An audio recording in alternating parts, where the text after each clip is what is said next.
Bom dia a todos que estão nos escutando. Agradeço mais uma vez a audiência de vocês. E nós estamos aqui hoje no programa Papo com CEO e nós temos a honra de receber o Alcides Braga, que é cofundador da Truck Van, no nosso episódio, que é o episódio número 1. Então não poderia ter uma pessoa diferente do que o Alcides para fazer o episódio número 1 com a gente. Alcides, é um prazer e uma honra ter você aqui conosco e dividir um pouco aqui da vida, dos conhecimentos. Um abraço para você, Alcides. Muito obrigado. Ô, Rodrigo, bom dia para você, para todos que nos assistem aí, nos ouvem. É um prazer enorme estar participando aqui desse programa contigo, de ter a honra de abrir, né, essa série que eu imagino que você está olhando com muito carinho, com muita vontade de ajudar as pessoas. E eu acho que é um privilégio muito grande para a gente, né, que vive um pouco mais, um ambiente um pouco mais plural dentro da nossa organização, poder dividir isso, né, com as pessoas e tentar juntos encontrar respostas, né, para esse tão inesperado momento, né? Obrigado mesmo.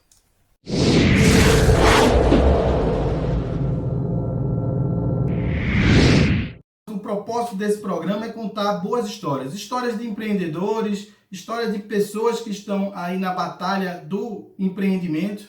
E você tem uma história lindíssima, é uma história de muito sucesso, de muita garra, né, e de muito trabalho. Então a gente queria ouvir um pouquinho da tua história, de como você decidiu empreender e conhecer um pouco da tua jornada empreendedora. Alcides Braga é meu nome, né? Eu cofundei a Truck Van, como você já falou na abertura, com o meu amigo e irmão da vida inteira, Flávio Santilli, com quem eu vivo desde os meus 16 anos de idade, quando entramos juntos na Randon. Eu agora, mês que vem, se eu chegar lá, completo 57. Nós estamos já há quase 30 anos, né, com essa história da Truck Van, que começou como uma pequena oficina. Mas antes disso eu volto lá, né, nos 8, 9 anos de idade, em Guarulhos, né, onde eu cresci na periferia de Guarulhos. E é uma história que sempre foi pautada pelo gosto de trabalhar, né? Eu sou de uma família humilde, né, o 8º filho de 8 filhos, né, de 8 irmãos. E meu pai, ele era funcionário público, né, no estado de São Paulo, encanador. Minha mãe era diarista, e além de cuidar da gente, essa tropa inteira dentro de casa. E a gente sempre viu a vida com esse olhar, né, da luta, da dificuldade, da vitória, enfim, da derrota, tudo muito normal, né? Com uma família tão grande assim, morando numa periferia, e eu sempre me aproximei bastante de pessoas, sempre me apeteceu conversar, né, com os mais velhos. Quando eu tinha a chance, ali engraxando o sapato, quando eu tinha a chance de estar, né, com pessoas mais velhas, eu fazia isso, adorava conversar. E acho que essa vocação de lidar com gente, ela vem desde cedo, né? Foi minha principal característica desde bem pequeno. E eu achei sempre que trabalhar era a minha grande jornada, né? Que eu iria gostar disso. Eu estudei até onde deu, não completei a faculdade porque eu precisei mudar, né, para outro estado a trabalho, pela empresa que eu trabalhava. Mas eu sempre encarei o trabalho com muito prazer, sabe? Com muita vontade de fazer. Nunca me custou nada trabalhar, muito pelo contrário. E eu acho que empreender foi uma consequência do momento que eu cheguei, né, de vida, né, casado, com um filho pequeno. Eu tinha uma experiência anterior de empreendimento que tinha dado errado, que me ensinou bastante, porque eu fui para uma seara, para um segmento que eu não dominava, que foi uma grande lição para mim de vida, que eu já tenho falado sobre isso, né, onde eu participo e já estendo esse meu pensamento para as pessoas que nos ouvem aí, que nos assistem, que empreender no Brasil, no mundo também, mas no Brasil especialmente, não é para amador, é muito difícil. E quando eu falo que não é para amador, eu não me refiro a PhDs, coisa assim, não. Eu me refiro a amador naquele segmento que você pretende trabalhar. Porque, seja ele qual for, para você vencer no Brasil, é fundamental que você domine de trás para frente, do meio para os lados, do segmento que você vai trabalhar. Porque ainda assim será bem difícil, né? E a gente conseguiu começar uma pequena oficina lá em 91, né? De reforma de baú, que na verdade era a nossa história, minha e do Flávio. A gente vinha desse segmento, ninguém sabia ser empresário, ninguém sabia administrar nada, né? Eu sabia vender, eu sabia consertar, e a gente foi se juntando e vivendo um dia depois do outro, tentando não ser muito afoito, né? Respeitando o ritmo das coisas, e fomos então buscando atingir, né, novos resultados, premissas que a gente sempre teve, né, de ser coerente com todas as obrigações, ser fiel a essas obrigações e ser inovador. E esses pontos que eu imagino que sirvam para todo mundo, né? Você empreendeu recentemente, sabe como é difícil você sair de uma empresa, de uma organização com um cartão de visita pesado, né? Que você chega num local para visitar um cliente, você tem todo aquele valor, né? Daquele negócio, de repente você se vê na rua com a tua pastinha e você é o Rodrigo Arnegues, eu era o Alcides Braga, batendo num monte de porta, né? E falando, porra, ele dá uma oportunidade, né? Na verdade é isso. E isso é muito legal, né? Quando você se vê órfão daquele crivo, né? Daquela coisa tão importante que você julgava até mais importante do que ela era de fato, né? E percebe que você tem a força, né? Ela está com você. Você, na verdade, inverteu os papéis. Você que levava aquilo para onde ele estava e não o contrário, né? Então, acho que a gente aprendeu isso e até hoje eu tenho muita motivação para trabalhar. Estou muito agoniado de não poder estar todos os dias lá com o meu time, falando com eles, vendo eletrodo queimar, serra, né? Trabalhando. Eu gosto demais do ambiente da indústria, eu gosto demais de estar com gente, com pessoas, e essa é a principal falta que eu sinto hoje, de estar com gente, né? Que é o que eu mais gosto. Uma coisa que eu aprendi na prática, e a gente vai perguntar um pouco sobre a sua experiência, quando a gente passa para esse momento empreendedor, a gente leva um pouco das nossas crenças pessoais para dentro da empresa, né? E aí fica uma dicotomia da pessoa e do empresário. O que a gente queria perguntar para você é o Alcides pessoa e o Alcides empresário convivendo e durante esses tantos anos de empreendedor, o que é que um ensina para o outro? Rodrigo, eu particularmente não tenho essa dicotomia. Eu sou a mesma pessoa exatamente, né? Eu acho super curioso isso, eu sempre brinquei, porque como você já pôde presenciar lá no Truquivan, a gente tem o hábito de se reunir, né? De fazer um churrasco, tomar um chopp, ir para o boteco. A gente tem um espírito muito assim, né? Porque hora bar, né? Que já é uma das grandes pensamentos aí que a gente tem, né? Na filosofia da convivência, a gente precisa estar junto, conversar. E muitas vezes a gente precisa estar com a cabeça mais tranquila, pensando menos nos problemas e pensando nos outros também, não só na gente.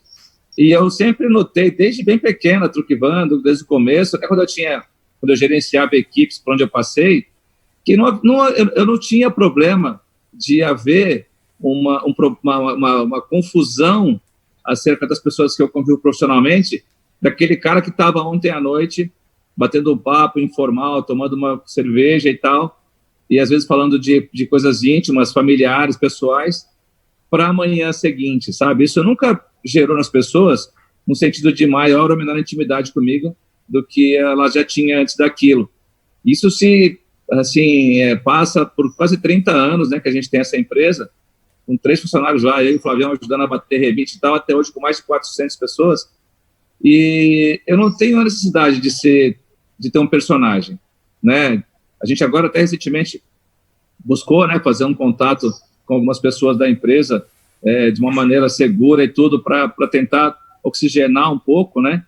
E a gente falava sobre isso, né? Como faz falta depois que toca o sinal, né? Você poder ser igual, né? Que você fala de CEO, né? E a posição de CEO é muito solitária, né? A gente às vezes não tem com quem dividir um problema, porque dali para baixo você acaba espraiando, né? Nós temos diretores lá financeiro, administrativo, comercial, industrial, cada qual no seu quadrado ali, com seus gerentes.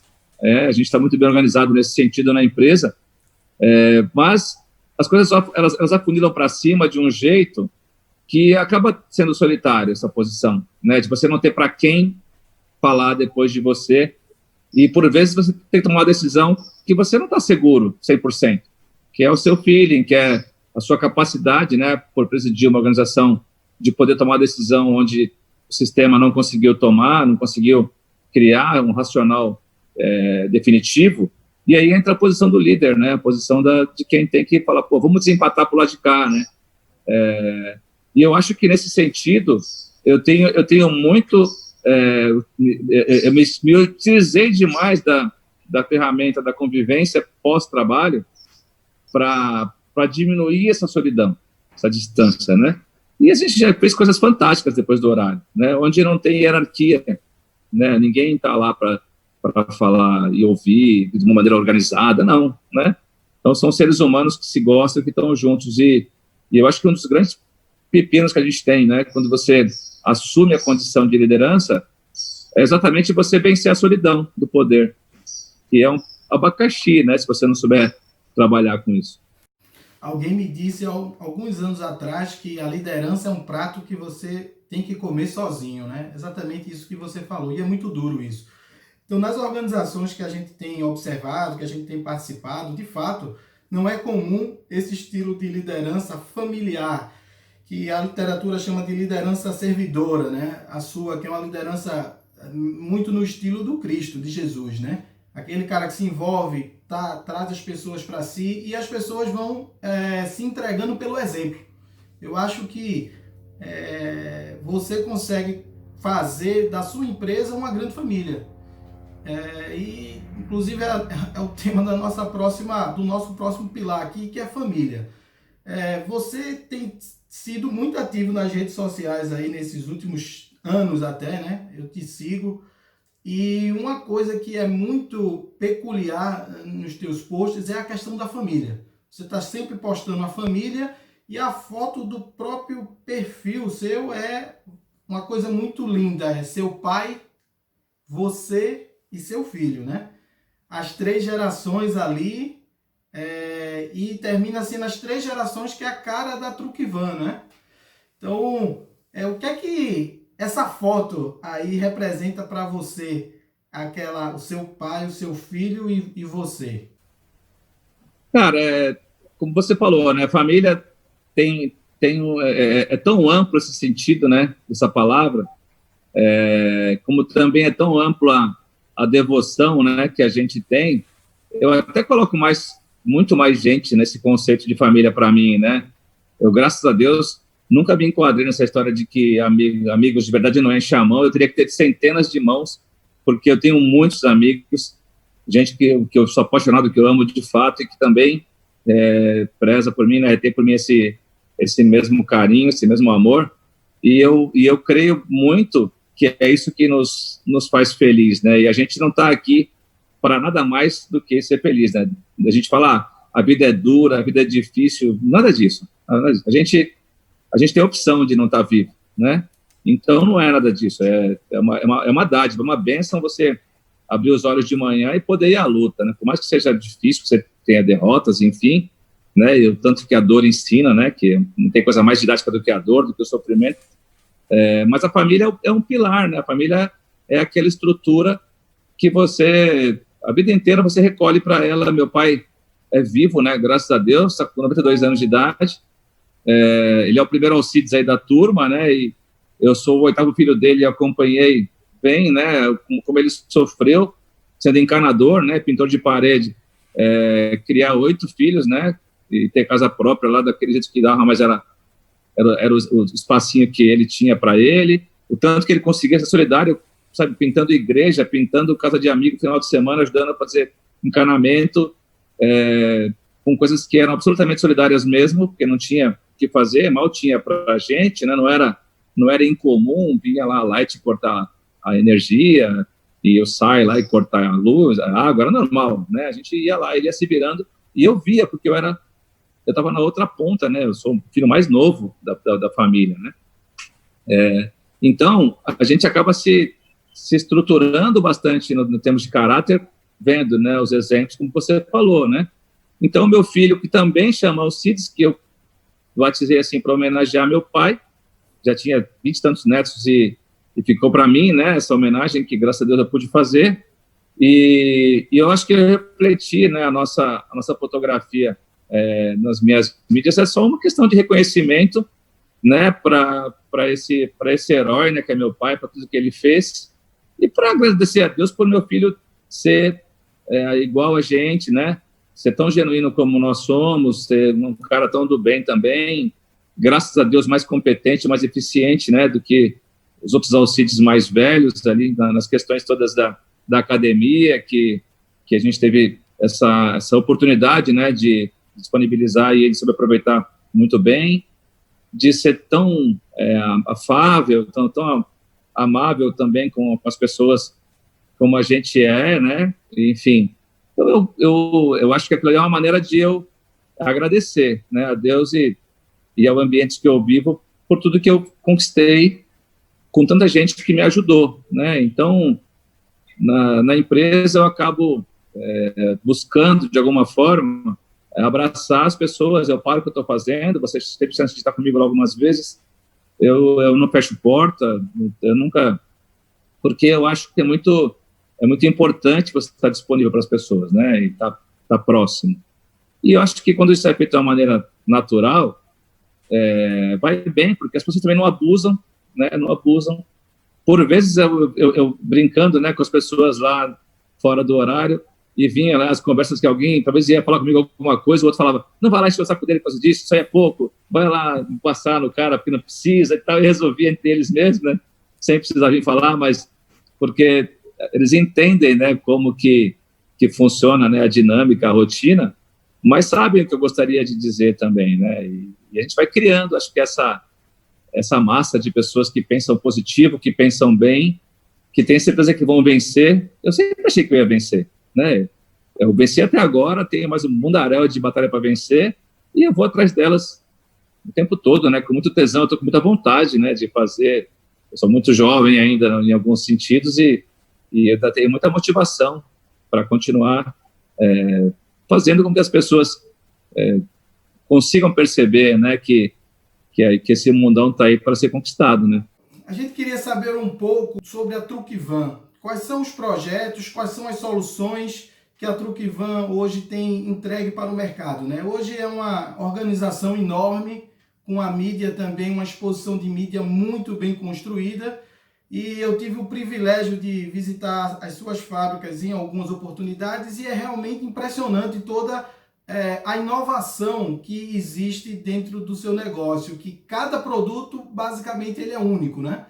Então a gente queria ouvir um pouco quais são as soluções e o que é que a Truckvan ela oferece para o mercado aí, para o pessoal que está nos assistindo conhecer um pouco mais da Truckvan. Rodrigo, nós temos o nosso slogan, a nossa hashtag Somos Ilimitados, né? Que é fruto também dessas conversas informais, né?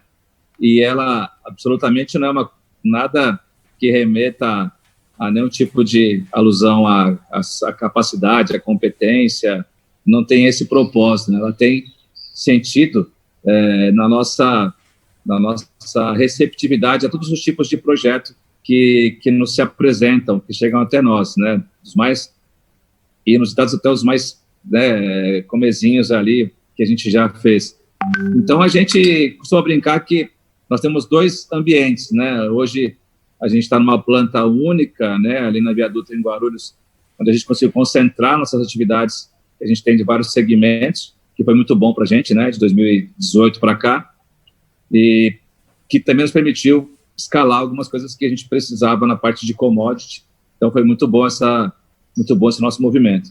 Nós temos, quase sempre que você for visitar a Truckvan, você vai ver um cenário diferente, né? Cada vez tem um tipo de projeto, manda de imóvel para alguma aplicação que a gente nunca tinha feito, e como a gente atende na saúde, na educação, no entretenimento, no operacional, no lazer, então é muito variável realmente nosso rol, né, de produtos, né, de soluções. Isso está aí, como você falou, nas nossas mídias, a gente está sempre buscando mostrar.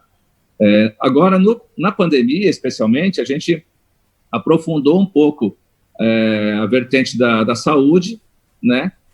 Foi um segmento que até completou um pouco ali nosso espaço de atividade, que a parte de commodity, né, carretas para carga, isso teve uma queda natural, né? toda essa indústria paralisada, né, sem fazer caminhão, sem nada, é natural que a gente tenha tido uma redução importante, né, na parte de carrocerias, né, de carreta furgão, de carreta sider, carga seca, enfim, tudo que é para carga que a gente faz.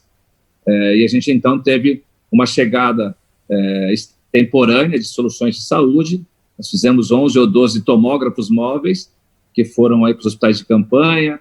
A gente fez os veículos, né, os caminhões consultório que participaram também desses mesmos ambientes aí e serviam de área para exames, para consultas, do acolhimento das pessoas, né, para triagem.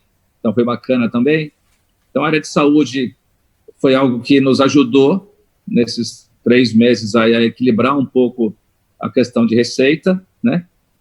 Nós tivemos também uma consagração de modelos móveis para serviços bancários, né? A gente hoje tem todos os grandes bancos do Brasil são nossos clientes de agências bancárias móveis, as cooperativas também de crédito. Então, foi uma ação que começou, logicamente, né, com uma instituição que teve a coragem e a vontade de fazer, e o modelo de negócio foi se tornando realmente atrativo, a ponto de a gente, então, conseguir fechar com todos os players desse segmento essa ferramenta. Então, a gente sai agora da quarentena com essa marca, né, de ter esse produto que vai até os clientes, né, as agências bancárias fechando, reduzindo o custo.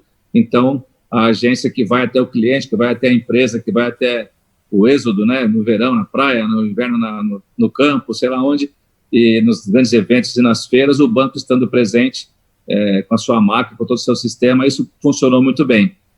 E a gente aproveitou bastante também, está aproveitando ainda, esse buraco que teve na carteira de pedidos para azeitar, né, nossas linhas, continuar investindo em equipamentos. A gente está agora finalizando linha de jato de granalha, de pintura eletrostática líquida.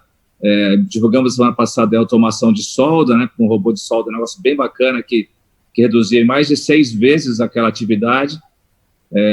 Nós também tivemos um cuidado, Rodrigo. A gente não aderiu a nenhum programa do governo e nem tampouco mandamos ninguém embora para ajustar quadro, né? A gente movimentou gente, pessoal, da mesma forma que a gente faz o tempo todo, né? Mas não houve uma reunião, aquela coisa de falar, vamos tentar cortar X%, que não aconteceu isso. A gente foi queimando gordura nesses meses todos. A gente pediu, né, que todo mundo que estivesse com a gente fosse fiel a esse esforço e procurasse trabalhar a infraestrutura para quando a gente puder voltar, a gente sair queimando pneu, literalmente, está muito organizado, né? Então, os cavalos estão lá parados, né? Muitos estão parados, não é para isso que eles foram feitos, né? Mas eles estão, mas o time está lá, sabe? Ajustando, apertando, lubrificando, deixando tudo num jeito que dá até gosto de ver, né? Então, o tempo está sendo útil para a gente e a gente deve agora, aí, a partir do mês que vem, de agosto, setembro, eu tenho fé que a gente está mais perto do fim do que do começo, que a gente vai sair com uma força, com uma musculatura bacana, né?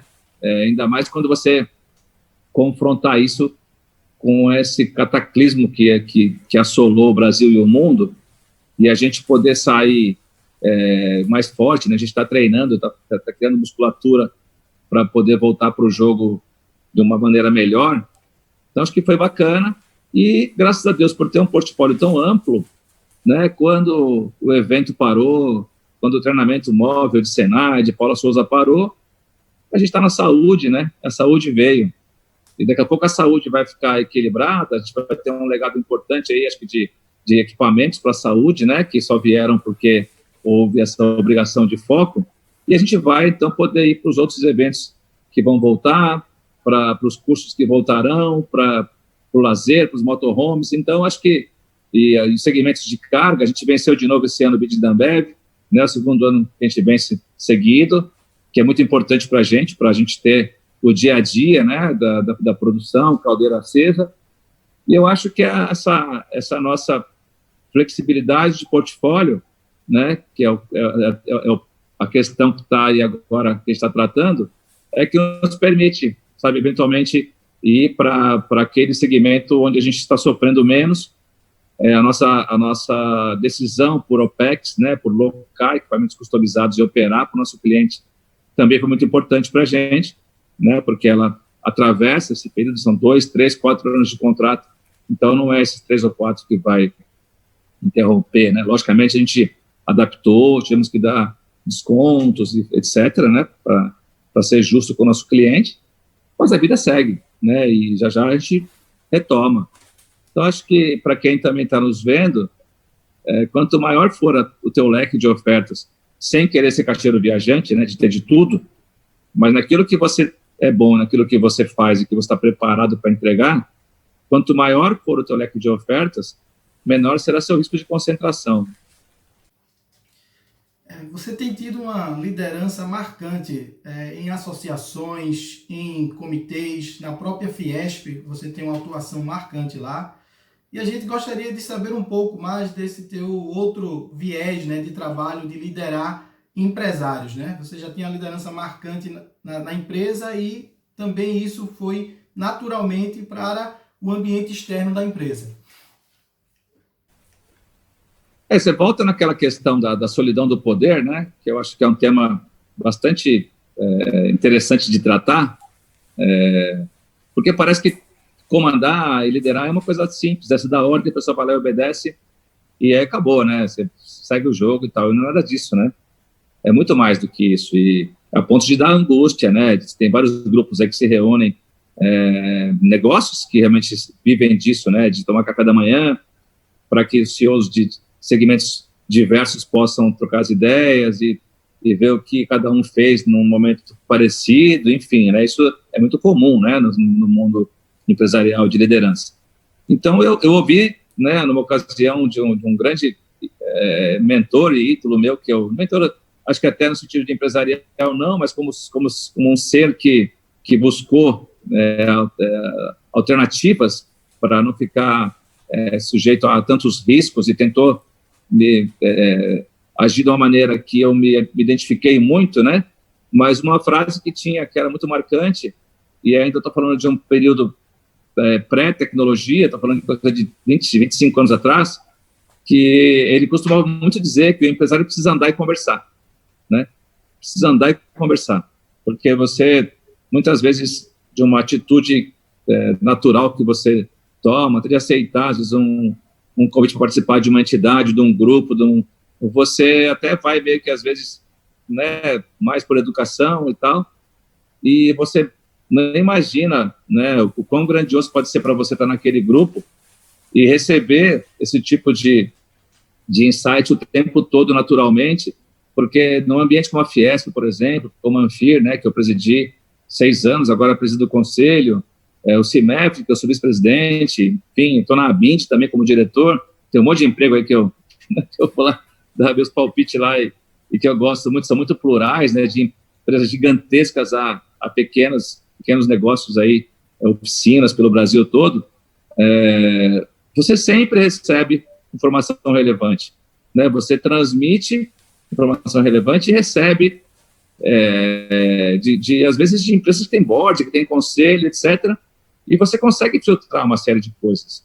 Então, a minha motivação para participar dessas entidades, ela tem sido dada pela minha vontade de mostrar, né, que não é um bicho de 7 cabeças, que não tem bicho-papão nenhum, né? Tem muita fórmula aí muita gente que complica um pouco, né, o final, o meio para chegar no final, e eu sempre achei que é muito 1 mais 1 é 2 e a gente vai conseguir chegar lá e tal, sem ficar floreando demais, nem criando super-heróis, que eu não gosto de super-heróis.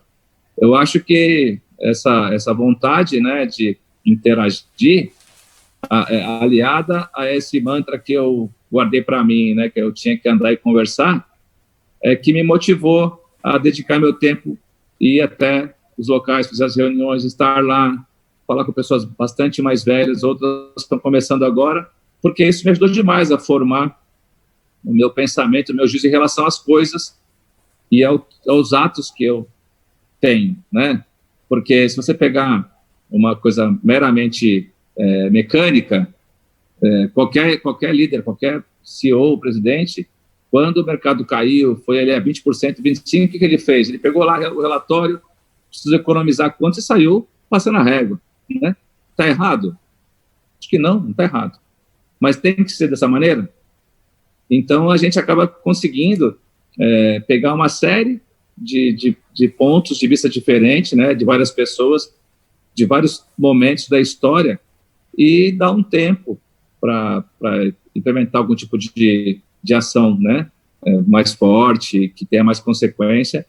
E como eu sempre procuro me colocar no lugar das pessoas, né, de ter essa empatia, eu fiquei sempre preocupado, assim, da dificuldade que eu iria criar para uma família cujo pai ou a mãe saiu da empresa, porque eu precisei economizar um pouco mais, né? E eu fui tomar uma decisão matemática, mecânica. Então, isso me ajudou bastante a humanizar mais e chegar no ponto que a gente já passou por isso nesses quase 30 anos, né? De fato, precisar reduzir gente mesmo, que a situação exigia, 2015, 2016, quem não lembra, né? Dos nossos executivos concordando em reduzir um pouquinho cada um seu salário, tá?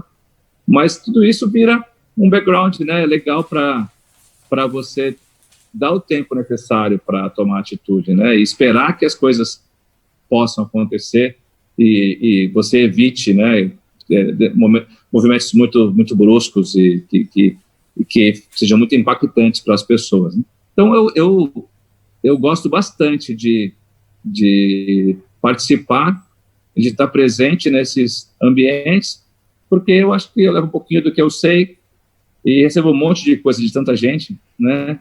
E que tem sido muito útil, garanto, para todo mundo, que se tiver chance de participar. Agora eu subi para a gente também da Associação Comercial Empresarial de Guarulhos, né? Estou lá, comecei esse ano, e estou lidando com loja, com papelaria, com gente que fechou as portas, ali não consegue trabalhar. É muito louco, né? O range de dores que a gente acaba conhecendo, né, das pessoas. Eu recomendo muito que todos que estão aí, né, que possam se dispor a compartilhar conhecimento e a participar, né, de grupos que o façam, porque é muito produtivo e muito prazeroso para a gente. Cid, você, nesse momento tão diferente que todo mundo está vivendo, né? Eu, uma vez por mês, eu falo com alguns amigos que estão na Europa, Miami, Houston, e alguns amigos meus que estão em Chicago, para fazer um panorama, né, do que... E me parece que na primeira vez na vida está todo mundo igual, todo mundo sem saber meio o que está acontecendo, e o mundo ficou um pouco uniforme. Então, no caso do Brasil, você acha que faltou liderança empresarial para, apesar que fomos todos assaltados, né, por esse momento, ninguém até hoje está sabendo muito o que fazer, mas você acha que faltou um diálogo, uma representatividade dos empresários junto ao governo, tanto o governo federal, tanto o governo estadual, para planejar junto com as empresas aí esses 6 meses, e não ficou aquela coisa, retardou o imposto sobre faturamento, mas o imposto sobre folha não foi retardado, né? Então o empresário fica naquela de não está vendendo e tem que recolher todos os encargos de folha, que a gente sabe que é quase 50% do salário, né? A gente colocar aí dá quase uma fatia incrível. Então quando a gente olha, por exemplo, você falou dos lojistas do varejo, né? Você imagina um cara que saiu, trabalhou 40 anos numa empresa, pegou todo o dinheiro que tinha e abriu uma franquia em um shopping center aí, em algum lugar do Brasil que está nos escutando, né? Esse cara, ele ficou fechado 6 meses, né? E como é que faz? Como é que você acha que o que é que faltou para os empresários do Brasil para abrir essa frente proativa com o governo de não só aceitar as medidas que o governo colocou para as empresas, mas sim também de abrir uma frente de diálogo? Cara, eu vejo que o principal fator, né, o dínamo dessa reação toda que houve do governo é porque a morte é definitiva, né? A morte é a morte. Então, ainda que tenha havido bate-cabeça, os vários entes tenham se degladiado, grandes grupos aí empresariais, né? A Bimac, o Veloso tendo o tempo todo lá para Brasília, para tudo que é lugar, tentando tornar o discurso um pouco mais uniforme e levar realmente as condições setoriais para o governo. A gente percebe o Tirso Meirelles também, né, no Sebrae, todo mundo tentando levar uma mensagem para o governo mais setorizada, de segmentos, enfim. Então, eu acho que é uma situação hoje no Brasil que eu vejo o lado positivo. Apesar da confusão, do embate, apesar da crise política na pandemia ser tão grande quanto a de saúde, de nós percebermos que a gente ainda carece de lideranças, que nós ficamos órfãos de líderes mesmo, mas que a gente contribui, né, para que essa fisiologia exista, para que o país esteja realmente sempre refém, né, desse tipo de comportamento da política. A gente ainda é muito novo, uma democracia muito nova e com muita disparidade, né, social, cultural. Então, eu acho que a gente está passando por um processo que deveria passar, né, onde algumas máscaras estão caindo, né, onde aqueles heróis que a gente tinha do povo estão se demonstrando realmente incompetentes, ineficientes, em detrimento de outros, né? E eu acho que liderança sempre é algo fundamental, porém, para liderar tem que ter líder. E a gente está vivendo há décadas no Brasil uma coisa muito espraiada, né, de muitos interesses pessoais e partidários convivendo, né? Então, eu acho que essa pandemia, ela acaba por passar um pouco mais rápido a história, né? A gente está percebendo hoje que a gente tem o juro mais baixo da história, a gente tem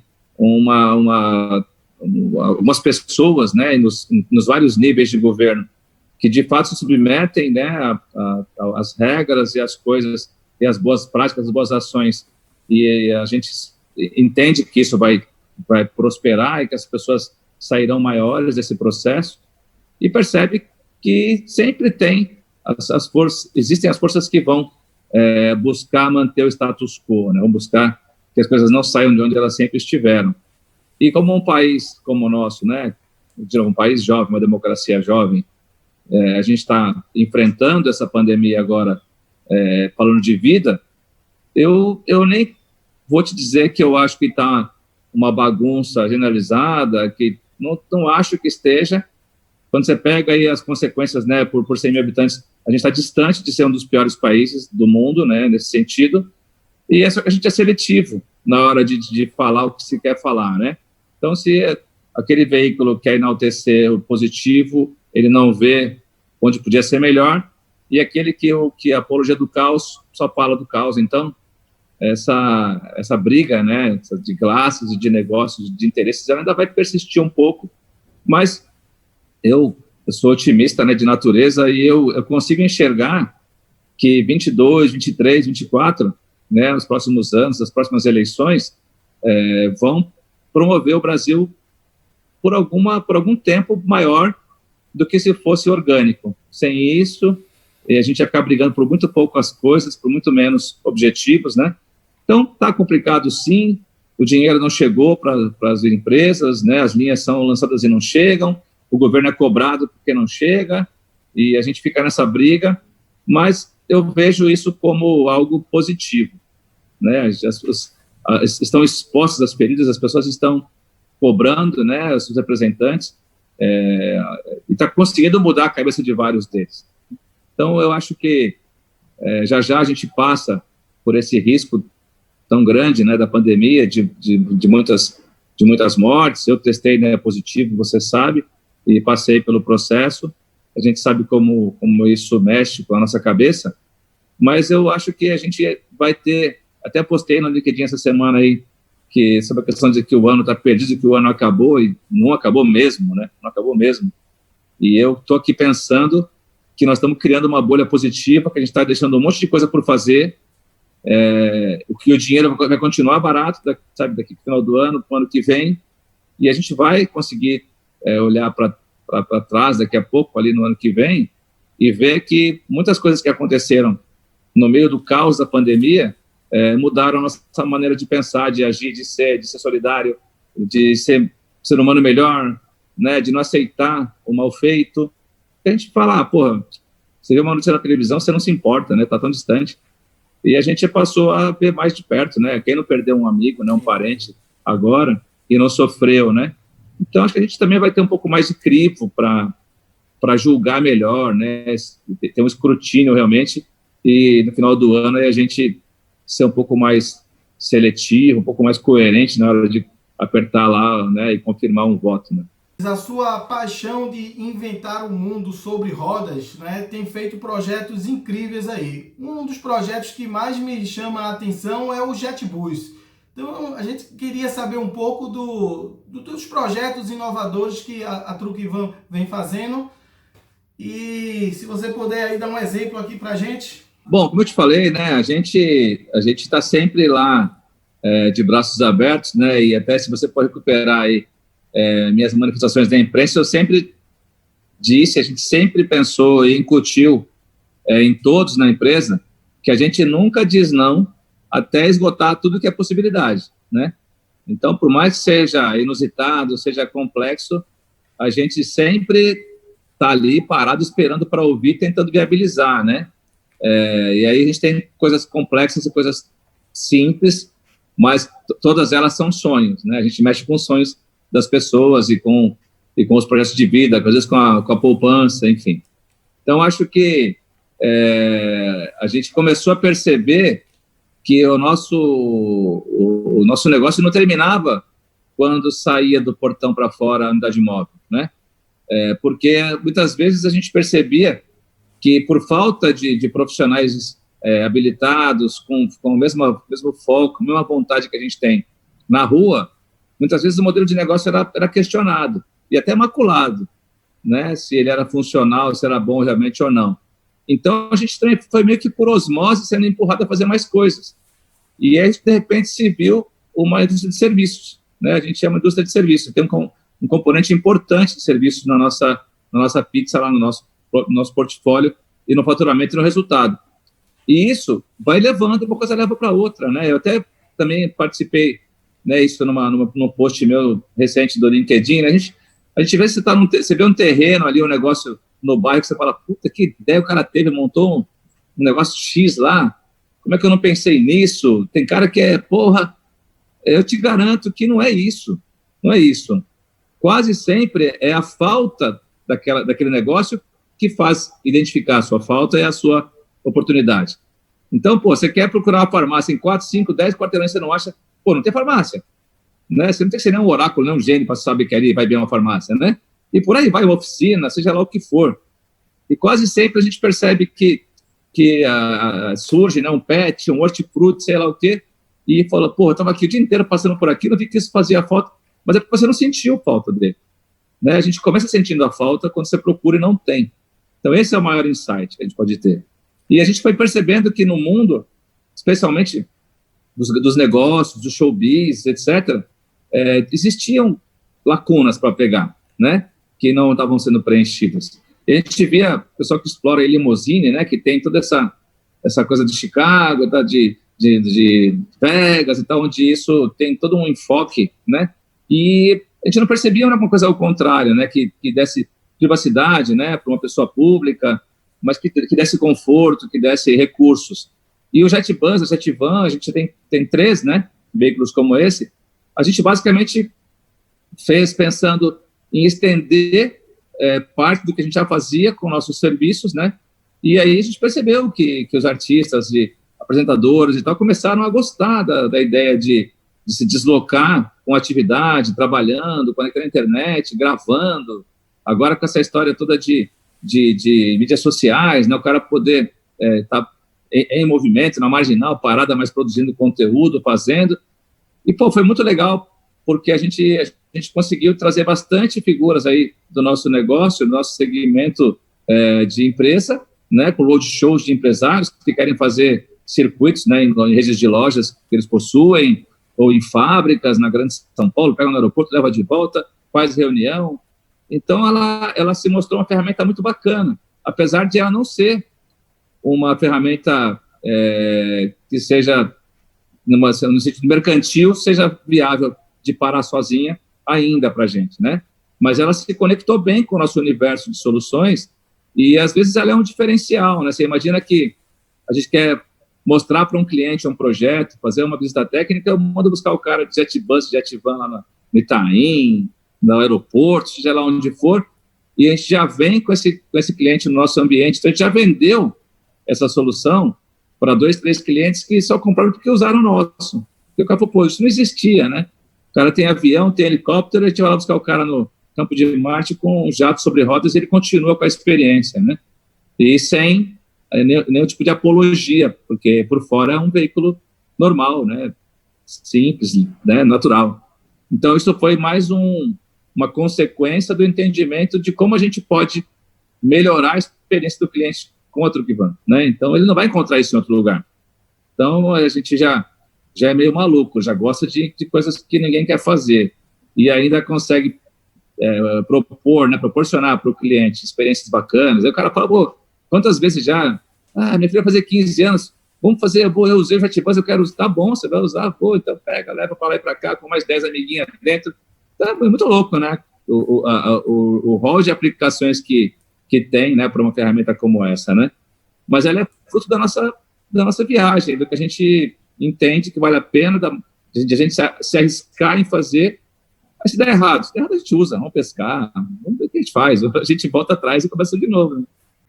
A gente observou aí o selo de maiores e melhores aí do setor de transporte no site, né? Conta aí pra gente aí essa conquista de vocês de excelência. A gente tem uma participação bastante intensa também na mídia segmentada, né? Do ramo de carretas aí de implementos rodoviários. E a gente teve uma performance muito boa, acho que foi em 2014, né? Que foi o nosso melhor ano até hoje, em termos de resultado, né? Na última linha.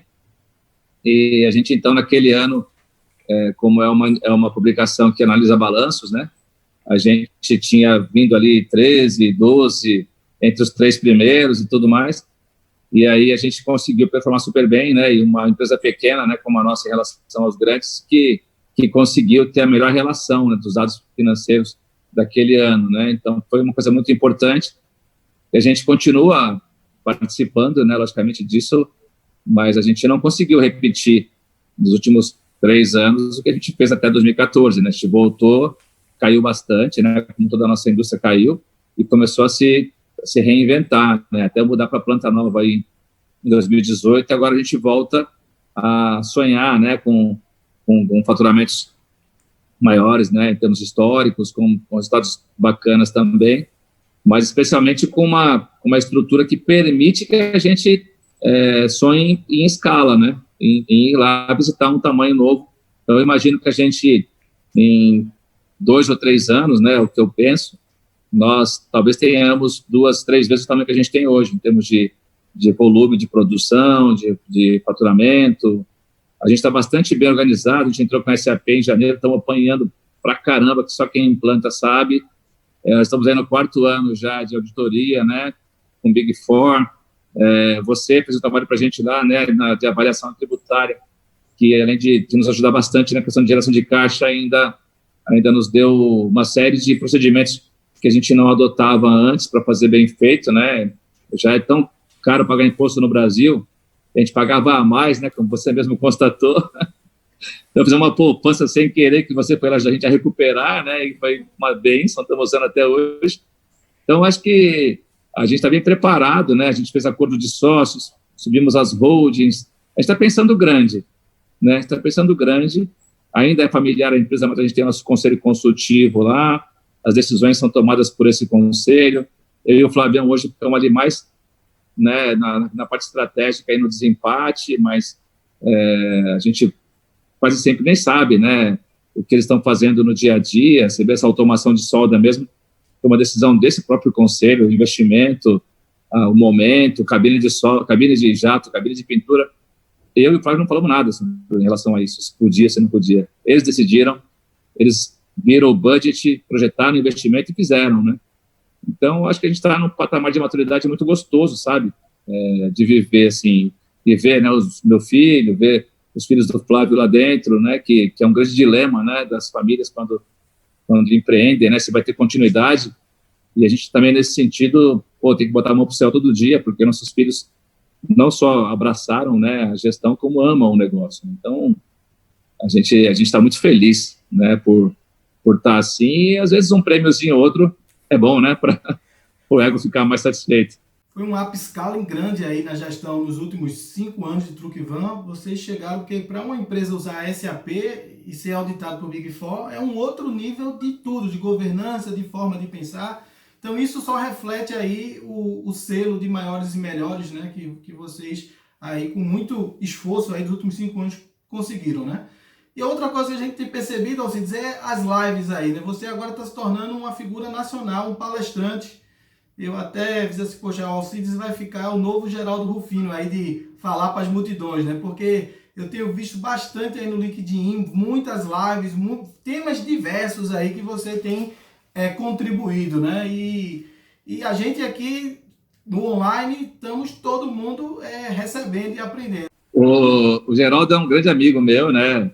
O Arthur também, seu filho, a gente participa do grupo Frotas e Fretes Verdes juntos, né? Eu e o Arthur. E um grupo bastante seletivo, bastante grande, inclusive bem plural, né? Do caminhão ao avião, passando pelo trem, pelo mar, pela cabotagem, enfim, é um grupo bem bacana, que pensa no transporte sustentável, né? E então ele é uma pessoa que eu tenho relacionamento, né? Que eu tenho carinho. Eu não tenho na minha linha do tempo o projeto, né? De fazer esse tipo disso uma coisa profissional. Né? Até porque você já notou que eu sou um pouquinho gago, eu tenho dificuldade, às vezes, de pronunciar algumas palavras, né? Eu também. E eu tenho que me exercitar aqui, às vezes, para encontrar sinônimos, né? Na última hora, né? Mas o que eu tenho feito, Rodrigo, na verdade, é tudo muito no sentido da proatividade mesmo, sabe? Graças a Deus, eu não posso hoje pedir nada mais, né? Eu tenho uma vida que é muito melhor do que eu pensei, né? Eu trabalho e recebo pelo que eu trabalho e me mantenho com isso. Não tenho, graças a Deus, eu não tenho dificuldade em administrar, né? Que eu tenho poucas coisas, né, que eu gosto de fazer e a maioria são frugais, são coisas, né, normais, assim, não tem nada demais. Então, eu não tenho grandes projetos e sonhos pelos quais eu preciso de muito dinheiro. Não vou ter esse problema, né? Então, acho que o que eu tenho procurado fazer é aceitar. Ainda anteontem, o pessoal da Conjovem, da NTC, me chamou para participar, né, de uma reunião da Conjovem, né, numa live, mas porque eu testei positivo, né? Tinha mais 3 meninos que também testaram, para cada um falar sobre a sua passagem, experiência pela doença, pelo vírus, né? Mas entendendo que a gente tem uma linguagem que corrobora, né? Que é para cima. E eu acho que o que mais tem me motivado, né? E motivado as pessoas a me chamarem a participar, é porque eu insisto muito em não ver o copo meio vazio, sabe? Eu sempre acho que tem sentido as coisas. Eu sempre acho que não aconteceu por acaso. O cara chegou no ponto de ônibus, acabou de passar o busão lá, você perdeu por 10 segundos, era para perder. Pega o próximo, né? Então, eu costumo facilitar a minha vida, né? E eu sempre falo até com o Leandro, o pessoal meu de comunicação, com o meu pessoal da empresa, e eu tenho certeza do que eu falo. Se você, aquela pastinha que a gente que é mais velho tem, de assuntos, né, impressos, rabiscos e tal, que são problemas que você vai enfrentando, você vai deixando ali naquele follow-up dinossauro, né, da gente, mas a gente consegue perceber, e eu sempre brinquei assim, se você, por acaso, né, ficar 6 meses fora do ar, tiver que sair, ou que seja o motivo, quando você voltar e abrir a pastinha, metade se resolveu sozinho, sem você fazer nada. Então, a nossa ansiedade, tudo isso dificulta demais. A gente, às vezes, aumenta muito aquele problema, depois tem que resolver ele maior. Né? E a gente mal sabe que fazer nada seria a melhor resposta para aquele problema. E, então, eu tenho buscado viver assim, sabe? Eu acordo e ajoelho, sabe? Falo para Deus que eu estou feliz que Ele me deixou acordar e vamos embora. O que vier, a gente vai para cima, não tem problema, né? E eu não faço isso porque eu construí, né? Eu não sou um personagem, nem pretendo ser, mas eu sou muito aberto e muito tranquilo de lidar com isso e de fazer o que eu mais gosto, na verdade, que é isso aqui, né? Gente, eu vi hoje uma publicação de uma mina da Vale que está 100% autônoma, né? Com aqueles caminhões gigantes, Caterpillar andando sozinha, a máquina carregando o caminhão sozinha. E eu fico pensando onde vai parar, né? A nossa vida, né? Porque eu não consigo perceber um mundo onde não tenha olho no olho, onde não tenha, né, brinde, onde não tenha inteligência ali acontecendo, opção por caminhos, né? Me assusta um pouco isso, sabe? Então eu tô aí, eu tô meio fácil, né? Chamou para participar, eu participo. Alcides, considerações finais. Eu queria pedir para você deixar uma mensagem agora final para quem está nos ouvindo. Alcides Braga é meu endereço no LinkedIn, né? A gente está junto lá faz tempo já, né?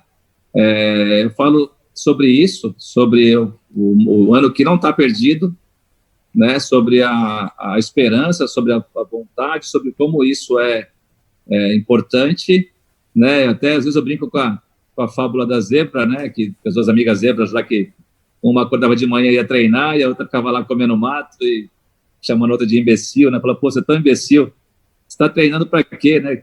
O leão vem aí, corre pra caramba e vai comer nós, e você não vai ser nunca mais rápido do que o leão. E ele falava, não, eu quero ser mais rápido do que você, né? Então a gente tem que acordar e ser melhor todo dia. Eu acho que essa é a nossa grande virtude, né? Você tem que ser melhor hoje do que você foi ontem e amanhã melhor do que você é hoje. E se você for isso, você vai vencer e acabou, não vai ser pandemia nenhuma. Você vê aí quantos negócios estão prosperando muito mais da pandemia, né? E outros estão sucumbindo. Então a gente tem que pegar essas lições, né? Por que sucumbiu, por que prosperou, qual é a nossa retenção de reserva que a gente tem que ter, né? Tem a bicicleta lá, quando escapa lá o dente, você cai, né? Então a gente tem que pensar como empreendedor que você não pode estar sujeito a qualquer tipo de intempérie, de ventinho, para você pegar uma gripe e morrer. A gente tem que estar seguro, tem que estar firme. E a ortodoxia financeira acho que é o principal que eu diria para quem está nos ouvindo, que, sabe, tem que ser meio português, como a gente aqui está falando, né?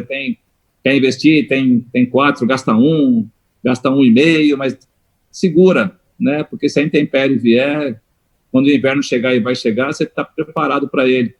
Então, eu só quero dizer que é muito mais fácil para mim ser assim, pensar assim e ser otimista. E eu deixo essa mensagem, então, né, para quem está nos vendo, né, que tudo isso não custa, né, e que eu espero, tenho certeza que a gente agora volta a crescer, né, que não vai fechar tão ruim quanto tantas pessoas aí falaram, né, nós vamos despiorar e vamos ter um ano que vem muito bom. Com fé em Deus, vai ser um ano muito bom. Alcides, eu queria lhe agradecer por essa oportunidade e por essa disponibilidade sua, essa sua generosidade, como sempre, né? E agradecer você aqui, a casa é sua aqui, e vamos em frente, a gente se vê aí. Nós falamos hoje com Alcides Braga, que é cofundador e presidente da Truckvan. Agora nós vamos exibir imagens aí do fantástico projeto aí do JetBus e JetVan. Nos vemos aí, muito obrigado, Alcides, pelo episódio número 1. Um abraço!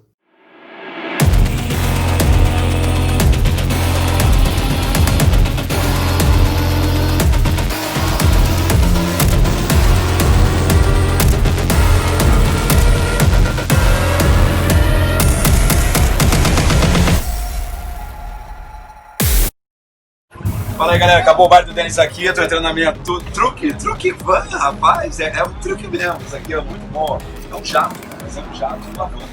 Aí, ó, partiu, vamos pro outro show agora.